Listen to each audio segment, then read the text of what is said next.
Dealers किस तरह से मिस कम्युनिकेट करते हैं। वो गलत जगह पे इन्वेस्टमेंट करवा के अपना तो वो चंक ले लेते हैं, लेकिन आपका पैसा बाद में डूब जाता है। आपको वो मशवरा देते हैं कि जी आप भी इधर बाइंग कर ले, बड़ा फायदा होगा, बड़ा फायदा होगा। आपको फायदा नहीं होगा। बाइंग का आपको पता है कि एक टाइम पीरियड होता है, तो जिसकी हाइप मार्केट में इतनी ज्यादा क्रिएट कर दी जाए, आपने भी उसमें बाइंग नहीं करनी है। तो ये 3 W's जो है, आपने इसको हमेशा पकड़ के रखना है: वेट, वॉच एंड वर्किंग। इसी तरह जिस प्रोजेक्ट का और जिस प्रोडक्ट का रेट सुबह का कोई और है, दोपहर का कोई और है, शाम का कोई और है, और रात को सोए और सुबह उठ के पता चला कि यार अब तो फिर रेट चेंज हो गया हुआ है, तो आपने ऐसे प्रोजेक्ट में भी बाइंग नहीं करनी है। आपका पैसा बड़ा हलाल का कमाया हुआ है, मेहनत मजदूरी करते हैं, तो आपने ऐसे प्रोजेक्ट से बचना है, ऐसी प्रोडक्ट से बचना है। उसके अंदर कहीं ना कहीं कोई कांट मौजूद होता है। किस्तें देते रहेंगे, इंस्टॉलमेंट देते रहेंगे, कुछ है ही नहीं, ना ग्राउंड पे है, ना कागजों में, ना फाइलों में, ना आरटीके में, ना एलडीके में कुछ है। आपको वो प्रोडक्ट उसकी सेल आउट करके खुद निकल जाते हैं, और जब वो 2 साल बाद 3 साल बाद मामला सामने आते हैं, तो वो डीलर्स आपका नंबर ब्लॉक पे लगा देते हैं। कॉल करने पे आपका नंबर नहीं उठाते हैं वो लोग। ऐसी इन्वेस्टमेंट से आपने बचना है। इसमें फ्रॉड सामने आने हैं, तो आपने कतई तौर पे ऐसी मार्केट में, ऐसे प्रोजेक्ट में, ऐसी प्रोडक्ट में बाइंग नहीं करनी है। कभी भी ये सट्टे वाली गेम में आप एंटर मत हो। जी अस्सलाम वालेकुम, चौधरी कामरान गिल अपना रकबा के प्लेटफॉर्म से आपकी खिदमत में हाजिर हूँ। आज हम डिस्कस करेंगे कि डीलर्स किस तरह से मिस कम्युनिकेट करते हैं, मिसलीड करते हैं, और आपके हक हलाल के पैसे वो गलत जगह पे इन्वेस्टमेंट करवा के अपना तो वो चंक ले लेते हैं, लेकिन आपका पैसा बाद में डूब जाता है, और आपको कल को आपकी फाइल का बाहर ही नहीं मिलता। सबसे पहली चीज ये है कि आपने कभी भी तुक्के की इन्वेस्टमेंट नहीं करनी है, भेड़ चाल की इन्वेस्टमेंट नहीं करनी है। आगे आपके जो कुलीग्स हैं, दोस्त हैं, फ्रेंड्स हैं, वो अगर कहीं बाइंग कर रहे हैं और आपको वो मशवरा देते हैं कि जी आप भी इधर बाइंग कर ले, बड़ा फायदा होगा, बड़ा फायदा होगा। सर, उन्होंने तो अपनी बाइंग अच्छे टाइम पे कर ली। बाइंग का आपको पता है कि एक टाइम पीरियड होता है। अगर आप उस स्लैब में, उस ब्रैकेट में, उस बाइंग अगर आपकी अच्छी होगी, तो आपकी सेलिंग तो खुद ब खुद ही अच्छी हो जाएगी। वो तो बाइंग करके मेच्योर कर चुके होते हैं आपके कुलीग्स, आपके फ्रेंड्स, आपके फैमिली फ्रेंड्स, जो आपको मशवरा देते हैं जी अच्छे बाय करो, बड़ा फायदा होगा। तो वो तो उन्होंने तो बाइंग जो है वो अच्छी प्राइस के ऊपर कर ली, और उनकी ट्रांसफर भी हो गई। और जब आपको उन्होंने मशवरा दिया, तो उस वक्त ऑलरेडी पीक प्राइस चल रही थी और आपने भी बाइंग कर ली। तो आप जो है वो एग्जिट के टाइम पे आपने एंट्री ले ली, तो आपको क्या फायदा होगा? आपको फायदा नहीं होगा। वो उन दोस्तों को, कुलीग्स को, भाइयों को फायदा हो जाएगा जिन्होंने अच्छे वक्त पे बाइंग की थी। तो आपने तुक्के से बचना है, आपने जो है वो लोगों की लाई लग से बचना है, और आपने अपनी जो है वो एक रिसर्च करनी है, अपनी एक तहकीक करनी है। आपने खुद अंडरस्टैंड करना है कि मेरा जो प्रोजेक्ट है वो क्या है, मेरी इनकम कितनी है, मेरा बजट कितना है, और मैं किस प्रोजेक्ट में जाना चाहता हूँ। मैं इंस्टॉलमेंट वाले प्रोजेक्ट में जाना चाहता हूँ, या मैं कैश के प्रोजेक्ट्स में जाना चाहता हूँ। तो आपने ये सारी चीजें आपने डिस्कस करनी है। और अगर आप इस रिसर्च में हमारी हेल्प लेना चाहते हैं बीइंग कंसल्टेंट, मैं आपको इंशाल्लाह पूरी ऑनेस्टी के साथ गाइड करूंगा कि आपका पोर्टफोलियो क्या है। मैं आपकी पूरी हेल्प करूंगा आपको आपका पोर्टफोलियो अंडरस्टैंड करने में, और आपको किस जगह पे इन्वेस्टमेंट करनी चाहिए ये अंडरस्टैंड करने में मैं आपकी पूरी हेल्प करूंगा। और इंशाल्लाह ताला हम एक ऑनेस्टी के साथ और एक वर्कशीट के साथ आपके साथ इंशाल्लाह डिस्कशंस करेंगे कि आपको किस प्रोजेक्ट के अंदर बाइंग करनी चाहिए। और दूसरी बात यह है कि जो डीलर्स फड़ लो करते हैं कि आज आप बाय कर लें, ये वक्त गुजर गया तो बाद में हाथ में नहीं आना, बड़ी हॉट प्रोडक्ट है, बड़ा हॉट प्रोजेक्ट है। तो वो मिसाल पहले सामने है, सेक्टर जी के अंदर भी ऐसे ही हुआ कि एक प्रोजेक्ट की बहुत बड़ी हाइप क्रिएट कर दी गई। और इसी तरह लाहौर स्मार्ट सिटी में जो 6 मरला कमर्शियल आया और 2.5 मरला सेक्टर शॉप कमर्शियल आई, उसकी भी एक हाइप क्रिएट कर दी गई। तो जिसकी हाइप मार्केट में इतनी ज्यादा क्रिएट कर दी जाए, आपने भी उसमें बाइंग नहीं करनी है। वो खरीदने दें जो खरीदते हैं, जो बेचते हैं उनको बेचने दें, आपका उनके साथ कोई ताल्लुक नहीं है। वो डीलर्स आपस में एक दूसरे के साथ जो है वो ट्रेडिंग कर रहे होते हैं, उनको उस ट्रेडिंग में फायदा होता है, और एंड पे जो है वो बच जाता है। वो जिसके सर पे जो है वो एंड पे ये फाइल डल जाती है। तो ये एक जो है ना वो टोपी जो है वो जिसके सर पे एंड पे चढ़ जाती है, तो वो बेचारा भुगतता रहता है। तो आपने जो है वो फड़ लो वाली मार्केट में, हाइप वाली मार्केट बन जाती है जिस प्रोजेक्ट की और जिस प्रोडक्ट की, उसमें आपने बाइंग नहीं करनी है। आपने जो है वो वेट करना है, आपने वॉच करना है, और आपने रिसर्च करनी है, वर्किंग करनी है। वेट, वॉच एंड वर्किंग करनी है, और उसके बाद आपने बाइंग करने के लिए जाना है। तो ये 3 W's जो है आपने इसको हमेशा पकड़ के रखना है: वेट, वॉच एंड वर्किंग। इसकी बेस के ऊपर आपने जो है वो बाइंग मेच्योर करनी है अपनी। इसी तरह जिस प्रोजेक्ट का और जिस प्रोडक्ट का रेट सुबह का कोई और है, दोपहर का कोई और है, शाम का कोई और है, और रात को सोए और सुबह उठ के पता चला कि यार अब तो फिर रेट चेंज हो गया हुआ है, तो आपने ऐसे प्रोजेक्ट में भी बाइंग नहीं करनी है। ये ऐसे प्रोजेक्ट होते हैं जहां पे सट्टा जो है वो सरगर्म होता है, वो मार्केट में आते हैं, अपना पैसा लेकर आते हैं, 25 करोड़ 50 करोड़ 1 अरब रुपया लेके आते हैं, गैम्बलिंग करते हैं, रेट्स को चढ़ाते हैं, और उसके बाद जो है वो अपना माल बेच के दूसरे लोगों को खुद निकल जाते हैं प्रॉफिट के ऊपर। तो जहां पे डेली बेसिस पे 2 दफा 4 दफा रेट चेंज हो रहा है, इसकी मिसाल हमने लास्ट ईयर देखी, इस साल जनवरी में देखी, फरवरी में देखी, मार्च में देखी। DHA कोयटा की ओल्ड एलोकेशन का जो रेट था वो डेली बेसिस पे चेंज होता था, और कई दिन वीक में ऐसे भी आते थे कि वो एक दिन में 2 से 3 दफा जो है वो चेंज हो रहा था। तो आपने ऐसे प्रोजेक्ट के अंदर भी बाइंग नहीं करनी है, उस प्रोडक्ट के अंदर बाइंग नहीं करनी है, क्योंकि वहां पे रिस्क फैक्टर ज्यादा इन्वॉल्व हो जाता है। तो ये जो हाइप क्रिएट की जाती है, फाड़ लो फाड़ लो फाड़ लो, तो इसमें जो है वो डीलर्स एग्जिट कर रहे होते हैं, ये मिसलीड कर रहे होते हैं जो लोग आप लोगों को, ये एग्जिट ले रहे होते हैं और आपको बीच में फंसा जाते हैं सुहाने ख्वाब दिखा के कि जी ये फाइल जो है वो देखे ना, वो फाइल तो थी वो 74-75 की फाइल थी DHA कोयटा की, और वो हाइप पकड़ती चली गई और वो 145-47 के ऊपर जाके ट्रेड हुई विद इन फ्यू मंथ्स, और इसी तरह वो विद इन फ्यू वीक्स जो है वो फिर वापस भी आई।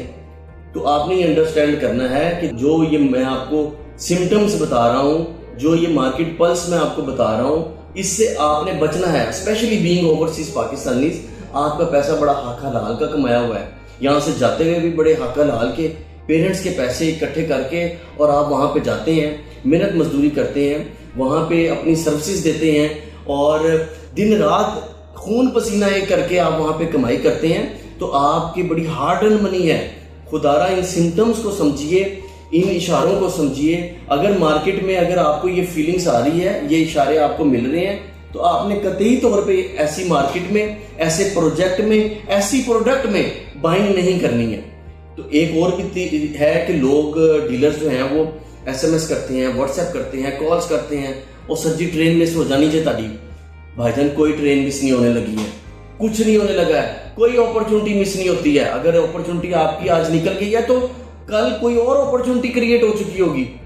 तो आपने वेट करना है, कोई ऐसी ट्रेन नहीं मिस होने लगी, कोई ऐसी बस नहीं मिस होने लगी है। आपका जो रिजल्ट है वो आपको मिल के रहेगा, लेकिन आपने वर्किंग करने के बाद ही बाइंग करनी है। भेड़ चाल में बाइंग नहीं करनी है, तुक्के में बाइंग नहीं करनी है, आपने वर्किंग की बेस के ऊपर बाइंग करनी है। हमेशा याद रखिए कि तुक्के से और टोके से हमेशा आपने बच के रहना है। और एक और मेरी आपको सजेशन है कि डीलरों से बचें और कंसल्टेंट से राब्ता करें।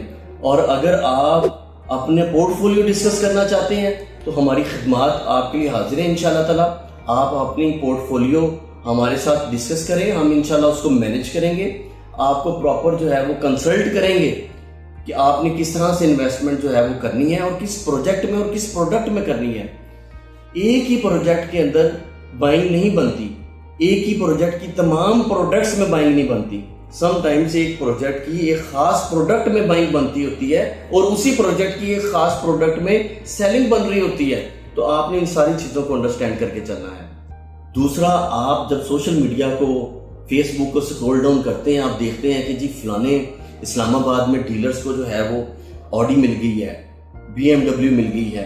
तो भाई ये जो सोसाइटीज डीलर्स को इतनी महंगी एक्सपेंसिव गाड़ियां गिफ्ट कर रहे होते हैं, तो वो किस चक्कर में कर रहे होते हैं?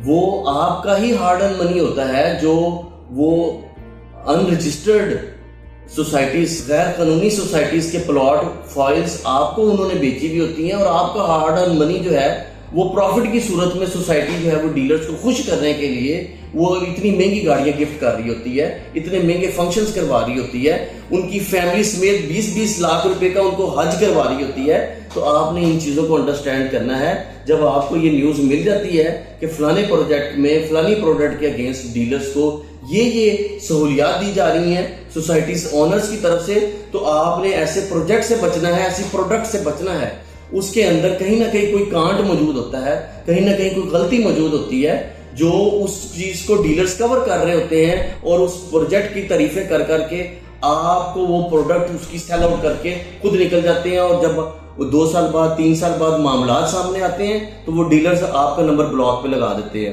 कॉल करने पे आपका नंबर नहीं उठाते हैं वो लोग। तो उन्होंने अपना चूरन बेचना होता है, अपना पैसा कमाया और वो निकल गए।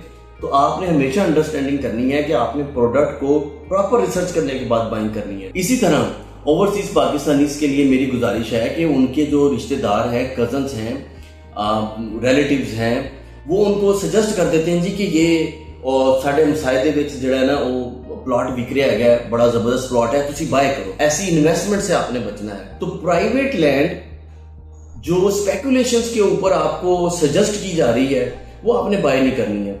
ऑथेंटिक प्रोजेक्ट को लेना है, ऑथेंटिक डेवलपर को लेना है, गुड प्रोडक्ट को आपने लेना है और उसके अंदर आपने बाइंग करनी है।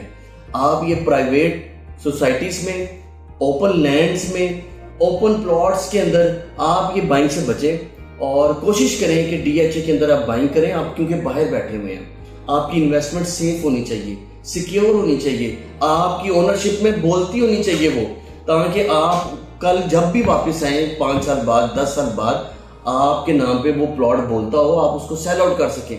इसके अलावा मैं आपको बताता चलूं कि जो प्रोजेक्ट हर डीलर बेच रहा है, जो प्रोडक्ट हर डीलर बेच रहा है, उसकी बाइंग से आपने बचना है। ब्लू वर्ल्ड सिटी उसकी एक जिंदा मिसाल है। किलों के हिसाब से जो है वो फाइलें आती हैं उसकी, और लोगों को जो है वो फॉर्च्यूनर्स भी दी गई, डीलर्स को ऑडीज भी दी गई, गाड़ियां दी गई, बेशुमार उम्रे हज करवाए गए। भाई आपकी मेहरबानी है, आपका हार्ड अर्न पैसा है, आप ऐसे प्रोजेक्ट से और ऐसी प्रोडक्ट से बचें जहां पे हर डीलर एक सोसाइटी का काम कर रहा है। भाई सोसाइटी की लैंड लिमिटेड होती है, उसके प्लॉट्स लिमिटेड होते हैं। अगर हर डीलर वो बेच रहा है तो भाई वो खत्म क्यों नहीं हो रहा? पिछले साल भी बेच रहा था, उससे पिछले साल भी बेच रहा था, इस साल भी बेच रहा है, यार ये खत्म क्यों नहीं हो रहे प्लॉट? और अगर हर बंदे ने एक ही प्रोडक्ट को बाय किया हुआ है तो समझ जाए कि मैंने इस प्रोजेक्ट में नहीं जाना, क्योंकि 3 साल के बाद या 5 साल के बाद जब इसकी मेच्योरिटी आनी है तो इसमें प्रॉब्लम्स आनी है सामने, इसमें फ्रॉड सामने आने हैं, इसमें फाइल्स के अगेंस्ट लैंड नहीं होगी, तो आप प्लॉट जो है वो आपके मेच्योर नहीं हो सकेंगे। किस्तें देते रहेंगे, इंस्टॉलमेंट देते रहेंगे। जैतून ट्यूलिप ब्लॉक आपके सामने है, जैतून लाइफस्टाइल आपके सामने है, यार न्यू लाहौर सिटी आपके सामने है, बेशुमार सोसाइटीज का मैं नाम ले सकता हूँ। रावलपिंडी इस्लामाबाद 2 नंबर सोसाइटी से भरा पड़ा है। चक्री रोड, रिंग रोड के ख्वाब दिखा के बेशुमार लोगों ने हवा में ही फाइलें बेच दी। कुछ है ही नहीं, ना ग्राउंड पे है, ना कागजों में, ना फाइलों में, ना आरटीके में, ना एलडीके में कुछ है। तो आप ऐसी सोसाइटी से बचें जो हर डीलर सोसाइटी को बेच रहा है, हर डीलर जो है वो उस प्रोडक्ट को बेच रहा है। तो ऐसी प्रोडक्ट से, ऐसे प्रोजेक्ट से आपने बचना है। और हमेशा याद रखें, इन्वेस्टमेंट बीइंग ओवरसीज पाकिस्तानी, आपने जो शॉर्ट टर्म की इन्वेस्टमेंट करनी है वो कम से कम आपने 2 से 3 साल की करनी है शॉर्ट टर्म इन्वेस्टमेंट, और जो मीडियम टर्म इन्वेस्टमेंट आपने करनी है वो आपने 3 से 5 साल की करनी है, और लॉन्ग टर्म इन्वेस्टमेंट आपने 5 से 7 साल के लिए करनी है। कभी भी ये सट्टे वाली गेम में आप एंटर मत हो, आप पूरे नहीं आ सकते भाई। वो जो पूरे आ सकते हैं वो पूरे आ जाते हैं, वो इधर बैठे हुए होते हैं, वो पैसा लाते हैं कैश में, यहाँ टेबल पे रखते हैं, वो बाइंग करते हैं, बाइंग करते जाते हैं, करते जाते हैं, रेट को ऊपर ले जाते हैं, और उसके बाद एकदम जो है वो सारा जो उन्होंने बाइंग किया होता है माल सारा वो उठा के सेल आउट कर देते हैं, और वो नीचे करते जाते हैं। 2 दिनों में माल सारा बेच के वो पैसे के साथ पैसा जोड़ के तो निकल जाते हैं। आपका भाई उसमें फायदा नहीं है, आप वो वहां पूरे नहीं आ सकते। तो ये लोग जो सट्टा खेलते हैं उनको खेलने दें। उन्हें पता है कि ये जो लोग सट्टा खेलते हैं ना, उन्हें पता है कि वो जो पैसा लेकर आए हैं ये शाम को माइनस भी हो जाएगा और अगले दिन डबल भी हो जाएगा।